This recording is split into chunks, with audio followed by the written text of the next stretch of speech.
todo. Gracias por venir.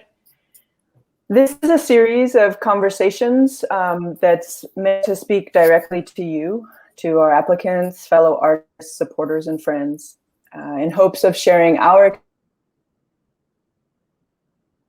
affecting the art world and how we must continue to ask difficult questions, some of which are old and some of which have not yet been imagined, as we move forward collectively into what is and will continue to be a necessarily new landscape. I'd like to give you a quick summary of Artist Relief. We are a coalition of national arts grant makers who have come together to support artists across the United States during the COVID-19 crisis through both financial and informational resources. The coalition consists of the Academy of American Poets, Artadia, Creative Capital Foundation for Contemporary Arts, the MAP Fund, National Young Arts Foundation, and United States Artists. To date, we have provided $5,000 grants to 1,200 individual artists. If you're an artist in need and want to apply, you can find our application online at artistrelief.org. Artistrelief, one word, .org. It's a very straightforward application. It should take you about 10 minutes. Also, if you've applied in the past and have not received a grant, we encourage you to reapply. You can reapply up to once a month again, so definitely do that. This monthly live conversation series and our weekly series of wellness videos, which you can find here on our YouTube page as well, are presented with the support of Compound, a new contemporary art and wellness complex in Long Beach, California. Be sure to follow us on Instagram, Facebook, and here on YouTube for updates about programming, application cycles, and so much more. That's a little bit of our housekeeping, making sure you have all of the information here with us. My name is Natalie Diaz. Natalie Diaz Imuik. Iwan Potan Evak Idum. I'm with you all right now from Mojave Territory, Fort Mojave, Arizona. I am a poet. I'm founding director of the Center for Imagination in the Borderlands at Arizona State University. And I'm also on the board of trustees of the United States Artists. And I'm a former alumni of having received a Ford Foundation grant there.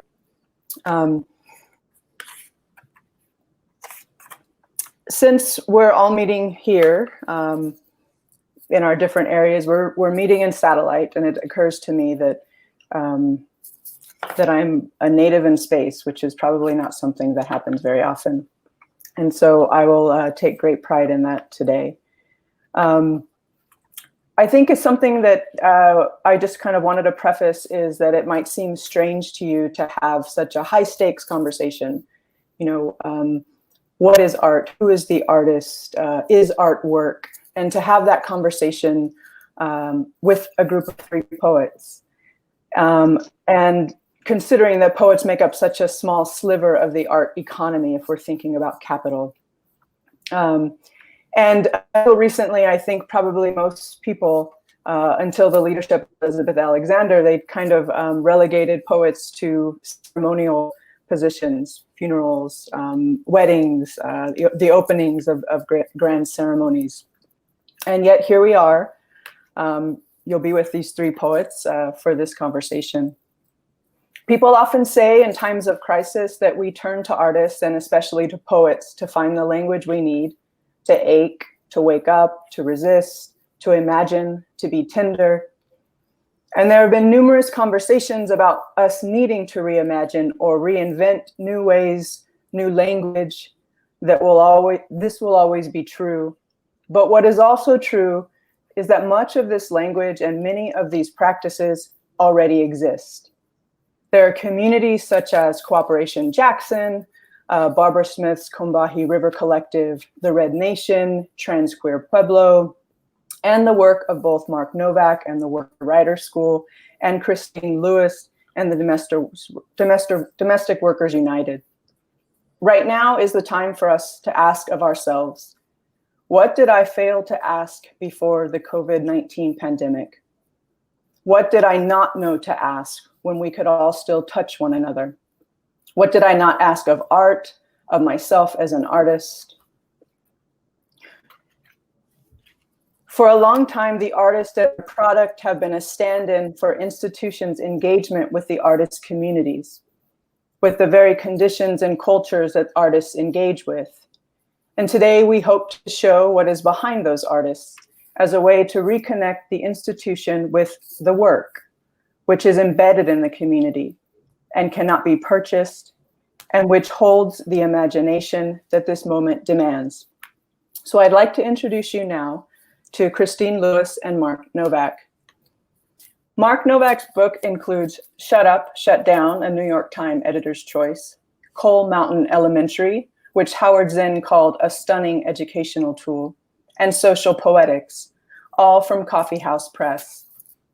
This is Social Poetics. He is currently editing a revised and expanded edition of writings from Attica Poetry Workshop of Celis Tisdale from 1972 to 1974. A native of Buffalo, Nowak is the founding director of the Worker Writers School and a professor of English at Manhattanville College. Christine Yvette Lewis is a leader, organizer, secretary, and cultural outreach coordinator with Domestic Workers United, or DWU, where she encourages culture and art as strongholds in the work for social justice and domestic workers' rights. As a worker leader and multidisciplinary performance artist, Lewis has pulled from her calypsonian roots and skills as a steel drum player, spoken word artist, and poet to get her message out and build power. She has spoken out on initiatives like the Domestic Workers Bill of Rights at public venues like the Colbert Report. For 8 years, she has helped organize a partnership between the DW members and the Public Theater's Public Works productions of Shakespeare in the Park. She has participated in the Worker Writers School with teacher Mark Nowak since its inception in 2011. And where we thought we would start is allowing Christine and Mark to tell you a little bit about the work that they do as artists, which is also simultaneously, community member. So, Christine, I'd like to invite you to talk a little bit more about what you're working on. So, hi all again. Thank you for having us, Natalie and Ashley and the creative group. Thank you for having the Worker Writers School as well as Domestic Workers United. They're one and the same, I almost say, because out of Domestic Workers United came writers, right? Writers who already live the work that they're doing, who just put the pen become their friends, who've written their lives on paper, who have cried in the dark, who have cried in silence, nannies, elder caregivers, housekeepers, women who take care of other homes except their homes, women who have made others' lives except their lives, And so I organized for Domestic Workers United. I've been organizing for the past 19 years as a speaker, as a leader, as a writer, as somebody who spoke truth to power through her writing, as a way to heal. We talk about the artist, we talk about the writer being the prophet, the writer being the sage, the writer being the sadhu, the writer being this thing, this creative thing, art and activism touching each other. It's one and the same, we see the folks who pound the pavement for George Floyd, and for Breonna Taylor. And we are their mothers. We're their mothers. We're Black women. We're their mothers. We're their caregivers. We're the ones who give birth to these folks, right? So we're having that conversation around Black lives and essential worker versus non-essential worker. And who gets to speak for me? Who gets to speak for me? Yeah, I'm the artist. I am the griot. I'm the storyteller. I'm the woman who sits on the stoop and tell those stories. When there is like just a while ago, the electricity tripped in my apartment, and I had to figure a way how to tell these stories. And here we are telling the stories. And being a part of the work, it's so profound. Being a part of the Worker Writers School with Mark Nowak, and I mean, he'll talk at length about the connection between DWU and other worker center and the Worker Writers School. But being a part of the writer workshop, bringing on others from other community to be a part of the Worker Writers School, to tell their stories, to heal, to medicate, to feel, to think, and to speak truth to their power. So this is the work that we do at DWU, Domestic Workers United. And by the way, the founders of the National Domestic Workers Alliance. Again, and that's another story. Who speaks for us? Yes? Yeah. Mark, do you want to? Sure. First of all, it's really an honor to be here with you and Christine. When I was first becoming a poet, I had an opportunity to participate in programs for poets in the schools and then poets in prisons. And for a long time, doing that work, it really kind of grounded me as a poet outside the kind of institutional work I was doing. And I always dreamed about this idea for a literary center that really was something more like a social movement worker center, and how to get working people involved. So I started doing this in Minnesota at a Ford factory that had closed, and then had a chance to go to South Africa and worked with trade unionists from NUMSA, the National Union of Metal Workers of South Africa, to do a workshop like that. And so when I moved to New York City about 10 years ago, PEN America approached me and asked if I would like to do something like this in New York City. And the very first group I thought of was Domestic Workers United. And we set up a meeting with Christine, and she came to the PEN offices. And I always remember saying to us that, the DWU was interested in this, but that they had for a very long time had journalists and academics who would come to DWU and do interviews or oral histories, collect their stories, and then they would disappear. They would go and write their academic books. They would go write their newspaper articles, and it would never be returned to Domestic Workers United. Their stories would be taken away and not brought back.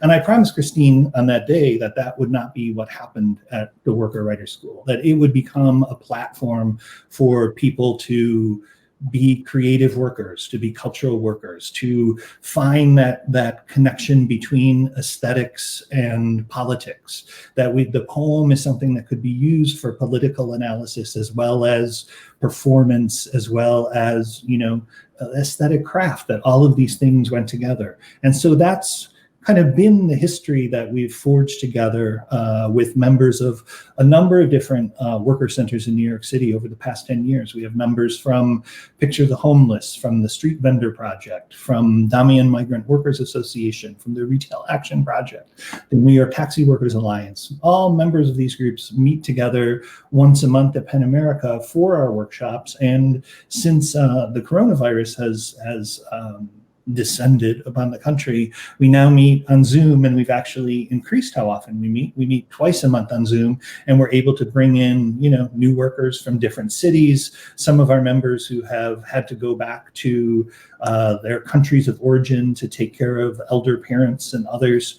So it's actually been a great kind of opportunity for us to expand our conversations. I want to mention this quote from Elizabeth Alexander, and it was recently in one of the New York Times articles as kind of a way to segue us into a little bit more in-depth conversation. And she replied to a question, artists can show you anything. Artists can imagine anything. Artists can dream another world. Artists can write a different ending. And I'm thinking how the artist gets so often separated from community. And the work you all are doing is showing the necessary relationship, the natural relationship of the artist and the community. And I'm thinking a lot that, sometimes we forget that the artist's needs are also the community's needs. And I think sometimes we get away from the idea that the artist's imaginations are shaped by their community's imaginations. And so I'm wondering if you can talk a little bit more about some of the relationships that exist naturally and that you are trying to help foster between those communities, and what is the artist in the community, but also what is the community in the artist? Christine, do you want to go first? So a thread goes through all of this, and I talk about the community.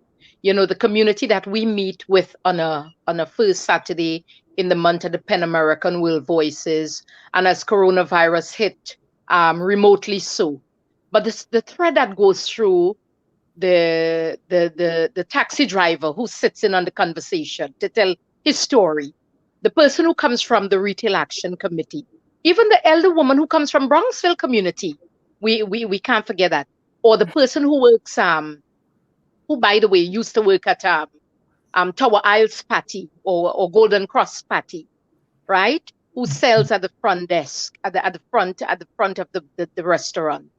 That other person who comes from another community. The stories that we tell, it's not far removed from the community we come from. We tell those stories from the ground up. How important it is. I like to think of Septima Clark and Ella Baker. I like how they use this phrase that literacy touches liberation. It is for community or communities that are the invisible workforce, communities who are working on the margin, communities who are silent. You see those workers, you see those workers, for instance, the caregivers who are immigrants walking down the streets on a given day. And then she descends into a building. You don't see the life of this woman after that.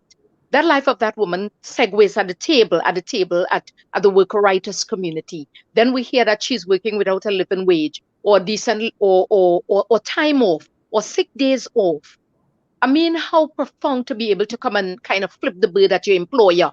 You can't tell them, whatever you want to tell them in colorful language, but here what your pen becomes your friend. You could put that to paper and be able to tell that story. But here is the community, not alienated, the writer not alienated from her community or his community, but at one or in one with his community, but being able to share collectively. How important that is. Yes? I think that's big, really big. Yeah, I would add, and it's a story I tell in a lot of detail in the book, but one of the real inspirations for the Worker Writer School is that my wife and I took a trip to Argentina in 2006.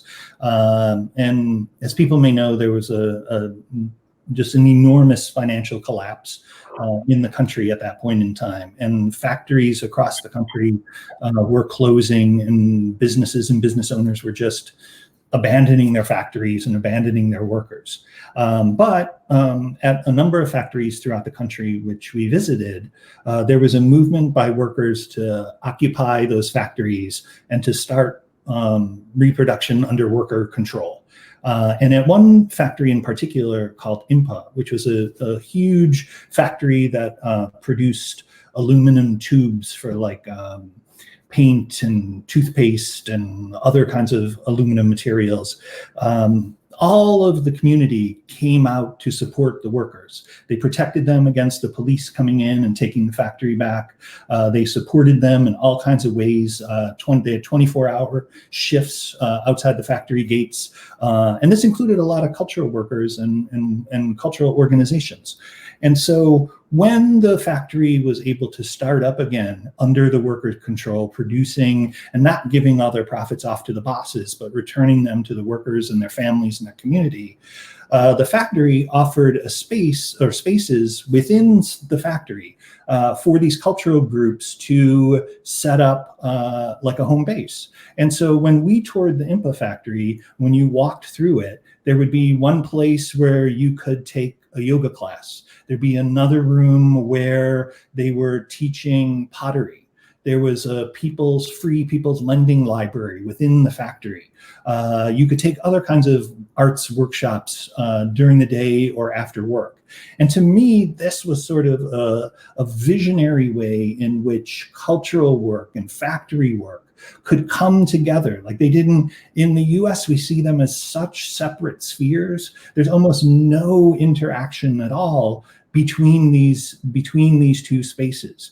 And so for me, that was a huge inspiration trying to set up the Worker Writer School, to see the way in which these branches of the community, which had often been separated out, had been brought together. It was this really beautiful kind of solidarity that you felt really in your bones and in your body when you walked through that factory.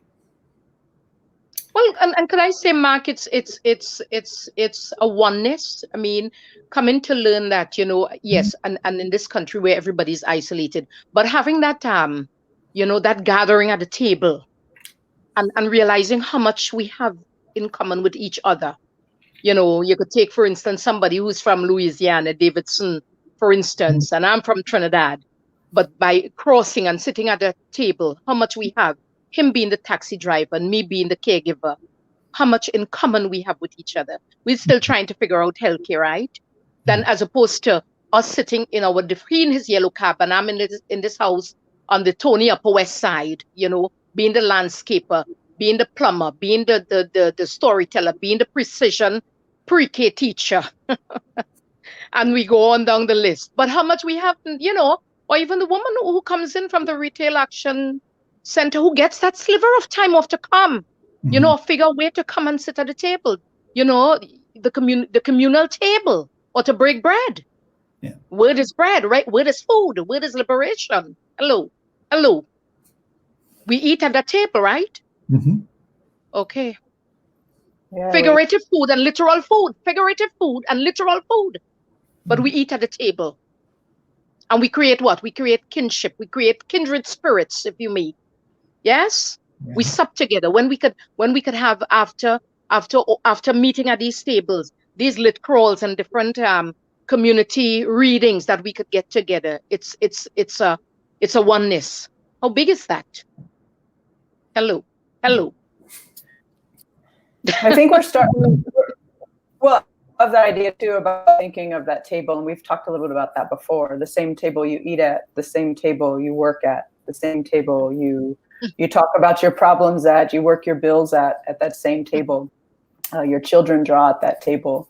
And I'm thinking a lot, we're seeing this now, I think, and I'm hoping we'll see it more, but even in this artist relief, that this coalition came together, that these groups came together in ways that I think are a return to some of this work that's happening in communities, to some work that's happening in the organizations. And I think we'll talk a little bit more about some other organizations and some that I mentioned earlier. And, Darren Walker had an op-ed, and the question that he posed, so from the Ford Foundation, the question that he posed was, what are we willing to give up? And he's asking that of the people in power. And I know that's an important question for the people of power, but when you're down where we are, and in some of the places we are, it's a strange question to ask, right? What are we willing, to give up of our comforts? And I think, again, it's really important for philanthropists, for these institutions to realize they don't have to invent these structures, that they are already occurring, and they're occurring in many different ways. And we have these myths, the idea of the starving artist, right? So where precarity has been placed as a natural condition of the artist, whereas how much more powerful is it that the artist can put the institution in a space of precarity, and to think the institution should be in a natural state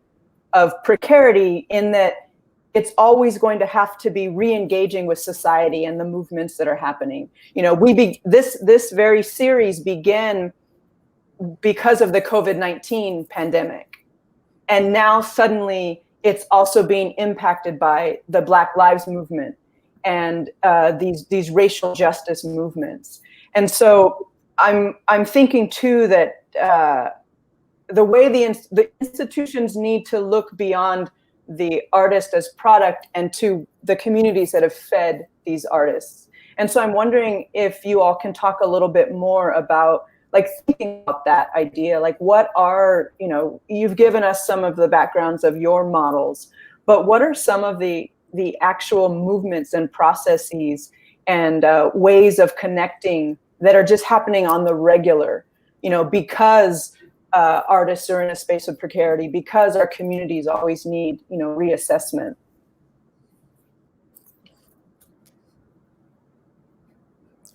Mark, you want to handle it? So yeah, well, I first of all I loved your focus at the beginning of your question on the table, right? Yep. And what's on the table, which has to do with both how we connect and really everything. And so we were very fortunate in the fall to be able to organize and bring members of the Worker Writer School up where I am, near the Berkshires in Eastern New York, and to bring everybody up for a weekend writers retreat, right? Because artists for a long time have often had an opportunity to go to various retreat centers and spend a month or however long, kind of honing their practice. And this is something that workers had never been given an opportunity to do before, right? So we booked a conference space for a weekend, rented a van. The great folks at Penn America organized a van to bring everybody up to the retreat center. And then we had 3 days, because of course that is a max that a lot of people could get off from work in order to spend time. But it was just 3 days to be in the mountains, to walk on the land, to gather and sit around a table.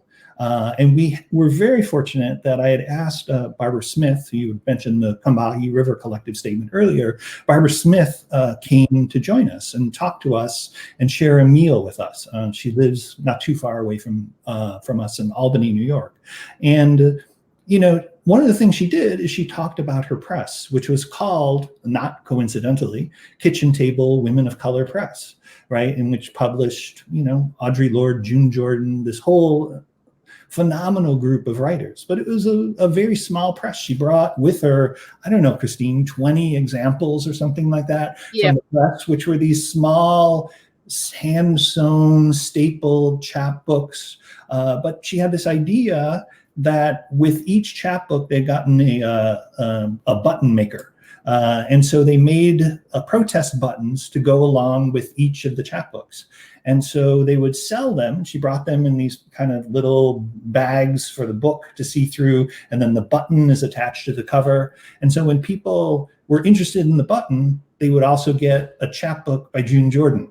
Or if people were interested in the chapbook by June Jordan, they would also get a button to wear to the protests. And Barbara and others would go to literary events, they'd go to political events, they'd go to a wide range of events to try to table and sell these books. And she said to all of us there that the important thing was for us to have control over our voices and how and in what kind of venues we publish.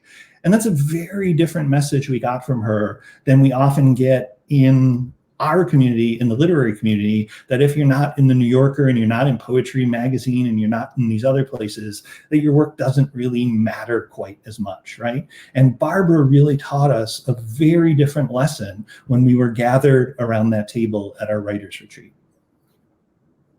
Yeah. Well, I like to talk about, we talk about thanks, Mark, about the funding revolution, even in organizing, who's in vogue, what is in vogue to get this kind of funding to take us abroad, to take us out, or to carry our movements, or if, well, let's say we're not such and such, we don't get this. In the meantime, the work has been doing from the roots. Yeah, from the roots up, never from the top down, but from the roots. Everything is funneled from the root, right? The juices, everything. It spreads abroad. It spreads abroad through the root, right? And here we're still trying to figure out, even in organizing as an art, right? Who is this thing? How do we get this funding to continue to steadfastly carry the work? Who gets this? In the meantime, these bigger entities, it's such a loaded loaded kind of thing. The politics that go into all of this. Yes, the politics that go into it. In the meantime, the lowly man was doing the work, right? In the corner, building his thing, building his little basket with his little turret from the coconut branches and building it. And then it become this big establishment. And he sat cozily in the corner, fold up like a dal puri or roti, fold up like a roti, but building his thing. So yes, here we are. doing the little engine that could, as I say, even in organizing, I coined the whole phrase about us organizing, the little engine that could, but going to Albany. Here we have the little engine. Do we want to be this big thing? Do we want to have our name enshrined in some marquee at the corner of Madison Square Garden? Is that what we strive for, really? What is that thing? What does it look like? Or do we steadfastly do the work? You know? No. Yeah? Yeah, I'm thinking a lot. I mean, and it reminds me, like, you've referred a lot to the root, Christine, and where the root is where the dirt is. That's where the work and the tending and the care come in, and that's often not what the art world sees. That's not what the museum or the institution sees. It's that it's a work that's physical labor, but it's also an incredible emotional labor. And I'm thinking a lot, and I mean, I don't want to jump too Marxist on us, but I'm thinking a lot, like the problem is not with the question in terms of what is our definition of art, but it has a lot more to do with our definition of work, and that if it can't be capitalized immediately, suddenly we don't want to consider it work. And it reminds me a little bit, Christine, when you mentioned earlier, like all of this conversation, this very problematic conversation about the essential worker, and of course, essential to whom, and then also the very absence and silencing of what is essential to the worker themselves. So not, yeah, and so I want. Maybe we can kind of press there a little bit too, because I think that is something very tied in right now to do artists work? Do artists labor? What part of work and labor are connected to art? Because I think on a higher level than what the community is, on the institutional level, a lot of times we trowel over and smooth over what is that actual dirt, and it's not, to be an essential worker means you're somehow sustaining that capitalistic structure. Mm-hmm. But what is essential to the worker, which I think also includes art. And so do you want to talk, if you want to jump in there and add anything to further what you were talking about earlier? Well, it's funny. Somebody and I was talking from the art world about, it's funny how COVID-19 shift and change things, right? Painful as it is, and still painful as it is, how different levels of perspective comes out. This artist who was supposed to perform, let's say, upstate, and you have this entity that's putting on this show, and all of a sudden COVID-19 hits. What becomes of that artist who's providing for his family or her family? And then the conversation becomes, well, this artist have to live, right? Amidst it all. And then this show is canceled, or this big poetry fest has been canceled. What do we do with those artists who, by the way, that's their livelihood? They have to live. So when we talk about the essential and non-essential and this kind of tap on the back, like it's this big honorarium, essential worker. In the meantime, this artist, this person, this creator has the economy going over and over. It's not today. It's not suddenly as COVID hit. But this person who has to live, this person who has to eat, this person who has to feed his family, and is kind of left, kind of thrown into the good night. So it looms a bigger question. It's not that cut and dried. Yeah, who's this artist who's left in the lurch because this big thing upstate, Woodstock, has been cancelled. This big poetry event, and these poets have to feed their family. What becomes of that person? And then having that conversation with this person, I went like, wap, wap. Really? How we forget that though? How we forget? We talk about the starving artist. What does that mean? How could we forget? And this person who's giving birth to this thing we're coming to listen to, we're coming to clap to, we're coming to tap our toes to, we're coming to consume from the birth of this person who's just given birth to this thing. So many. It's funny what this time, this trying time. I call it, like I write Mark today. It's after all that I went through in my apartment. It's like the new world order It's like an Armageddon. And I went, wee! You know, things that make you go, yeah, we have to eat, we have to survive. You know, the caregiver who's oh, we're family. Oh, we're family. And then this woman, you know, we're doing all that we could within our community to be able to help this woman, whether provide food, literal food from the market, provide her with a stipend, which we don't have. But you know what? Somebody calls me and say, Christine, you know, I know somebody who wants a bit of that stipend. What do? I feel. The artist in me feel, the person who gives birth, the kind spirit, the kindred kind spirit that I am. And I don't have it like that either. But relying on some sliver of something to give back, how we could forget. It's I mean, I'm grateful for this conversation, Natalie and Mark, and the creative spirits behind this, all the forces that has been able to bring this together, because we need to have these conversations really at large and frequent. Because how do we survive? How do we support each other? Who gives us, who's the philanthropist who will give us, you know, these little seeds from the ground who are sprouting up? You know, and by the way, the major things come from the little things, right? The major things come from the little things. It's confounded most times by the little things that we take for granted, or we discard in the corner, or we look at as nothing. Hello. Oh.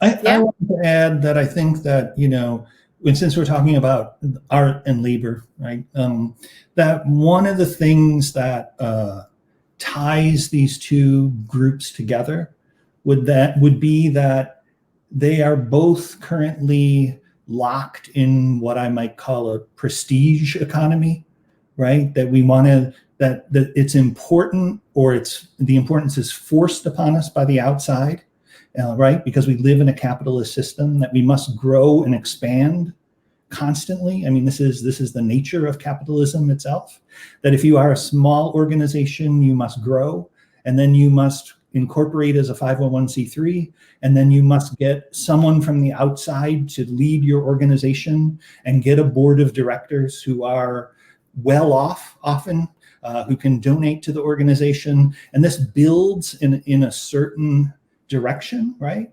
And I would suggest instead that what we really need to do is, as we're hearing with COVID, flatten the curve, right? And Cooperation Jackson, who you mentioned earlier, who's another big inspiration for me, really talks about the role of building what they call a solidarity economy.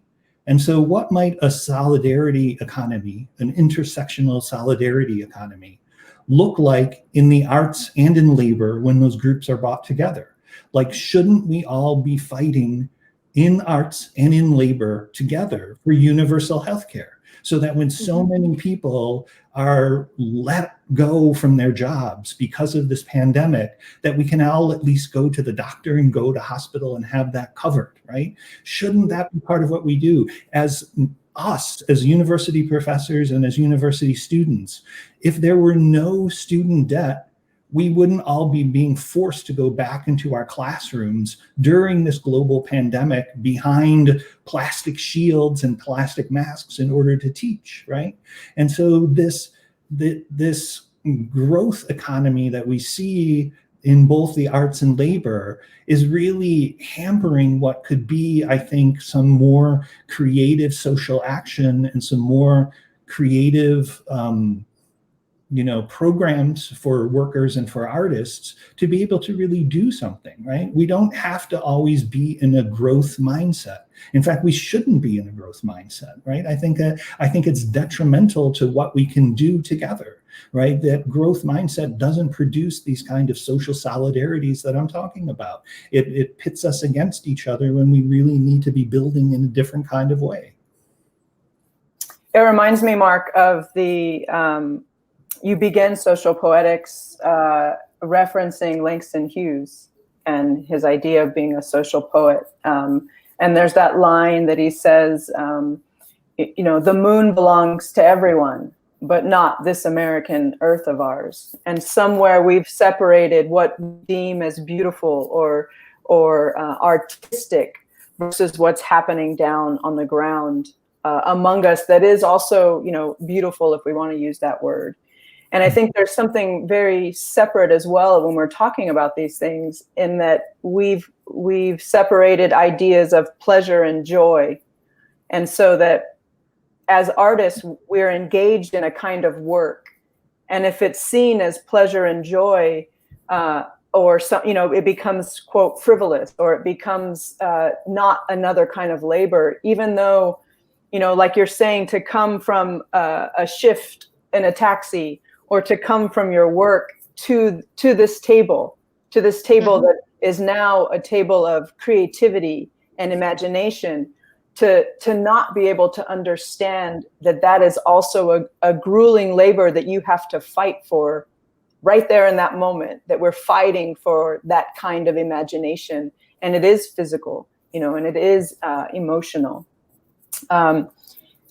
Before we open up into the questions, and I mean, I feel like now we're just finally getting into, you know, I think Mark, like, you cracked open that main question, which is, you know, what does it mean to not separate the labor from the artist, and to become, you know, which is something art does, right? It questions, you know, who is humanity? You know, what does humanity deserve? What do we all deserve within it? While maybe never defining what it is. But if there's something that you kind of want to add right now before we kind of open up to get some questions from some of the audience, is there something you want to kind of offer out there as we transition out of this? Well, I'll just jump in really quickly and say that I think it's also important. Another area I try to read a lot in is on social reproduction theory. And there's a really good book about it that I quote from in the book. And one of the things it teaches us is that, you know, formerly writing or artwork around work had really centered on the workplace, the factory, the strike, et cetera. But that, and as I learn every day when I meet with Christine and the members of Domestic Workers United, that the working day is really a 24-hour day, and that we're just being paid for those 8 or 10 or 12 hours. But then, as Christine and others always say in workshop, we then have to go home and do the same things for our own children, our own parents, our own families, our own communities. It's a double work. We're just getting paid for part of it. And there's a few poems, particularly one group poem in the book, where everybody talks about the orders that they were given at work. And people came and entered onto a computer form, like what the boss said: do this, do that, do this, do that. From really early in the morning when the street vendors were preparing their carts, through the day when domestic workers were working, to the evenings putting their babies to sleep, taxi drivers starting their late night shifts. And no one ever asked a question or made a comment about, like, you know, one of the orders was never like, take good care of yourself, have a good night, anything like that. It was just commands about the working day. Then workers are supposed to disappear and come back healthy the next morning. And so hence the reason I talk about the women who cry in silence, the women who work in the dark, right? Mm-hmm. It encompasses just what you say, Mark, right? Mm-hmm. You see that vulnerable woman, that the invisible workforce, that woman who come, you're right, who you know, she has a life. I mean, we have these town hall meetings, and you know, you hear the women come on this, the calls, the informational town hall meetings that we have every Saturday. And we're talking 2020, we're talking about last Saturday, and this employer who just blows smoke in this woman's head because she doesn't want to come out to Long Island or wherever they are, and asking her to get tested. And are you getting tested? So, you know, here you have all these stories. Yeah. And this woman has a life. And by the way, you're talking about her taking care of her family in the home that she works at, her family when she comes home. And what about her family abroad, where she comes from? Woman in reproductive labor. Mm-hmm. Yeah, and she's got a life, right? So thank you for inserting that. Thank you. And I'm thinking, you know, now especially about like how COVID-19 and the way that it's, you know, created these separations, and, you know, we aren't allowed to be around each other and to touch each other. How has that affected some of the ways you all are interacting in these models? of the ways come together. What does that do of either displacement or a kind of reorganization of what art is now in those spaces of your conversation? Well, if anything at all, I mean, we realize how, I mean, as hard as it might be for some folks to, with all this new technological fandangle, that we could come together. The village still is intact, right? No matter how COVID-19 has besieged us and racked our last nerve, that we could still meet at the communal table, though, remotely so. So nothing is amiss, you know, we're still writing this coronavirus haikus, those coronavirus haikus. Mark is still posting them, but we could touch each other, even in our community with the women. And if anything more, it's interesting that even when COVID wasn't around, the same 75 women wouldn't coming down to the table or the space that we had, but we're meeting online religiously every Saturday. So it's interesting how we could take this thing that's meant so bad, that's been so bad and wrong, all the things that's synonymous with COVID, 4-5, everything, policies, everything. Yet we have the community, we have the people's power. We're still at the table. Yes. When Mr. and Mrs. COVID go back to where they come from, we're gonna see if this thing that we had that was going on remotely so will last when we meet at the not the fictional table, at the real table. Let's see what's gonna happen. But I found out that women beyond their 50s were figuring out this way. How do we meet? And I was like, wow. I mean, I could be a Luddite, and I don't want to be. I could be a technophobe, and I don't want to be caught up doing all of this. Really, I don't want to do it.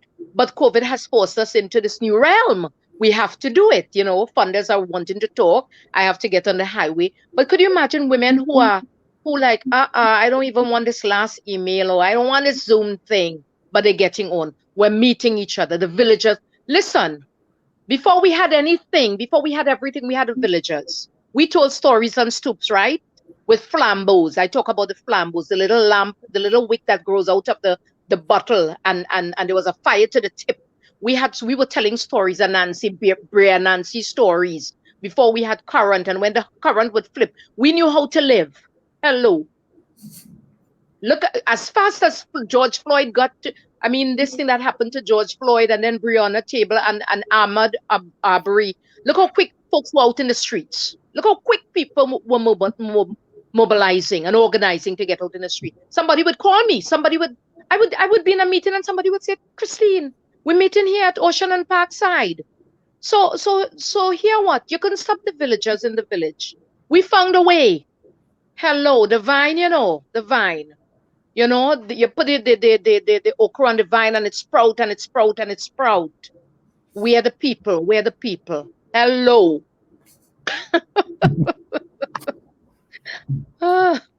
Yeah. We were doing this thing. We were meeting. We were, you know, it didn't stop the show, you know, like all that could happen to me today didn't stop the show. Yeah, we found a way around it. They did what they want. Fear is our biggest hindrance. We talk about the immigrant story. We talk about fear. All the things that could prevent us and prevail against us. But we had community in spite of. We have community. And I've seen it here in more ways than others. I've seen it where that circle couldn't be broken because we had each other. We had the people's power. We still have it. When we could meet to talk about our haikus and learn various forms of haikus, basho, and all these other poets, and still doing it, and still writing, and still forwarding them to Mark, and still getting it out there. Who to stop us but us, right? In spite of what we have and what we don't have. We look at money, we look at the capital as this big thing because we have a system that says if we don't have this thing, we're nothing.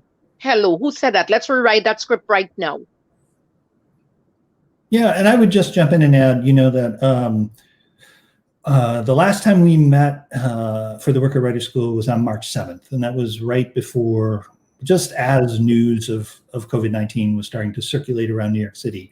And we always, when people come in the room, we do, you know, hugs and handshakes. And this time I was there with a big bottle of hand sanitizer, and we did elbow bumps, right? And it was just starting to kind of transition. And then my book, which, you know, Social Poetics, was supposed to come out on March 10th. And at that point, it was like cancel all the book events, cancel everything in sight. And you know, it's easy to get. Oh, thank you. It's easy to get. You know, I was like horrifically depressed for a week or two. Right, I was just like, this is the end of everything. This is my first book in 11 years. I spent more than a decade working on this, and everything was canceled. You know, whoa, whoa, whoa. And what was that in the bigger picture, right? So what, right? And I really turned. I put a Post-it note above my computer here. And it was from one of my old inspirations. Christine mentioned Luddites, and it was from Joe Hill, right? And Joe Hill said, don't mourn, organize. Right? And so if I could give any advice during this time, it's those three simple words: don't mourn, organize. And so I reached out to everybody in the Worker Writer School, said, do you want to meet on Zoom? You know, figure out how to do this. We met our normal first Saturday in April. Then it was so good to be around that table again that everybody said, let's do this more often. So we started meeting twice a month instead of once a month.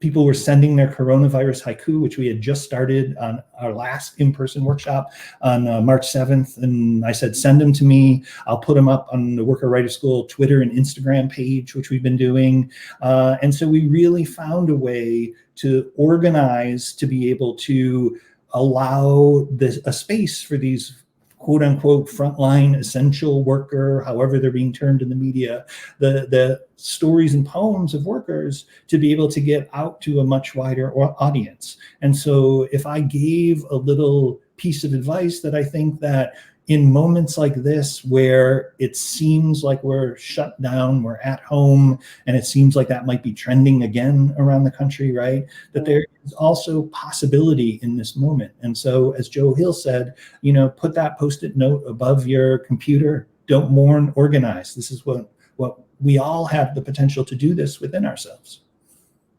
Yeah, and I mean, this might be a good place to kind of like begin to transition us out. Is, you know, there was a question in the chat that had come through that was asking, you know, how do artists advocate for themselves right now in this moment?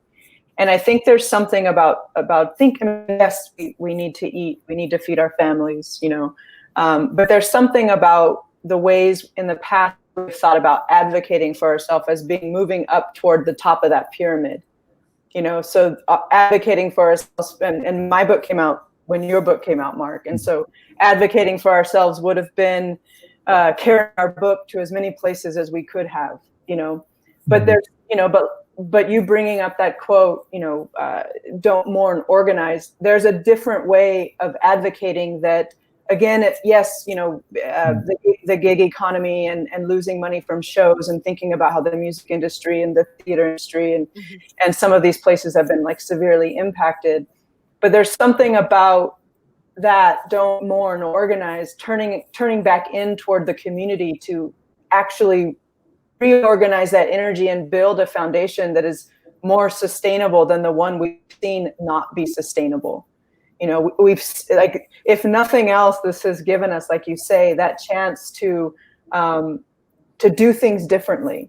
You know, to say, you know, what didn't we ask before this that we are now going to demand? Who didn't I reach out to? What didn't I connect with before that I, coming out of this, I know now is the thing that that will give me some sort of future. And so I think that's a great place to leave that question that they had asked was, how do artists advocate for themselves in this time? And I think leaving it again, Mark, with what you've said, you know, don't mourn, but organize. So, yeah. And then I would just like to thank you all for, you know, being able to be with us. Christine, I know you had, like, you know, a lot of, seemed like the energies were giving you a small test, but of course, yes, you know, they couldn't stop you. And that's, you know, that I could have told them that there was no stopping you. And just right at the end, I just want to reiterate again that in order to find Artist Relief, you can find that the application for that online at artistrelief.org. So again, one word, artistrelief.org. Really quick application. And even if you have applied before and you didn't receive a grant, you can reapply each month. So please, if you would like to apply or people who would benefit from this, please share that and visit the websites and the YouTubes. Otherwise, gracias for being here with us. Gracias also to our ASL interpreters who've been an important part of this conversation with us. Yes. And is there any last parting words you'd like to leave us with, Christine, Mark? Well, in the words of Dr. Baba, I love Dr. Baba. I'm part of the Poor People's Campaign. And I brought these words, from as long as we've been doing the organizing with Union Theological Seminary. Dr. Baba, I feel with Mark and the worker writers that there's this circle that wouldn't be broken. We're not a moment, we're movement. Yes? We're not a moment, we're movement. And we talk about doing it for ourselves. Instead of looking, for DWU, we didn't look for anybody, any funding to help us, let's say 75 women and beyond 75 women in our network. We asked for what we wanted, and folks started to donate. And we were able to give women what they wanted, what they asked. We were able to give them food. We were able to give them a stipend and continue to do so. So yeah, you talk about the artists, how we sustain each other. We have to do it for ourselves. We have to go back to that cooperation. We have to go back to that, in Trinidad where I come from, we have this thing called partner, which is a susu, with the poor people's way of saving. It still exists in communities today. As far as we come abroad, people still pay into this thing called susu or partner. They put their money and they pool their money. In other words, this is what we have to do to sustain each other in community. Continue what we're doing. The artists are the prophets. The artists are the storytellers. The artists speak truth to power. When the politicians don't do, the artists are the ones. So yeah, as Mark said before, don't mourn, organize. And this for us is not a moment. Some things are fleeting and some things are momentary. This is not a moment. We've been together for the longest. And as I said before, I like to say this, the most unpretentious group that I've been around has been the worker writers that I look forward to. I could tell somebody I would not play the music for you today. I'm going to the writer workshop because I feel I'm missing that word. They say in the beginning was the word and the word was with God, but it was the word, that kernel, that little seed, that mushroom into something that create, in the midst of COVID-19, we could still heal through a coronavirus and still continue to write. Yes? So this is huge. This is really, really huge. Thank you. And thank you for giving us the platform to say so, to speak truth to power. Thank you. Yeah, and I always am happy to let Christine have the last word. So the only thing I would add is that DWU does have some fundraisers going. One of them is We Are All Floyd's Mother. And so if people are looking toward working within these kind of solidarity economies and mutual aid that we have been talking about, that this is a really direct campaign that, whatever money is donated goes directly to domestic workers in need across New York City. Thank you, Mark. Thank you. Great. Well, gracias everybody for coming, and I'm wishing everybody health and love. And we'll see you here next time. And Mark and Christine, I look forward to being back again with you in person. So. Sure. Thank you. Thank you, Natalie. Gracias. Thank you and the Ciao. team. Thank you, everybody. Thank you. Thanks, Mark. Nice to see everybody. Thank you. Bless. Bye-bye. Ciao, ciao. Yeah.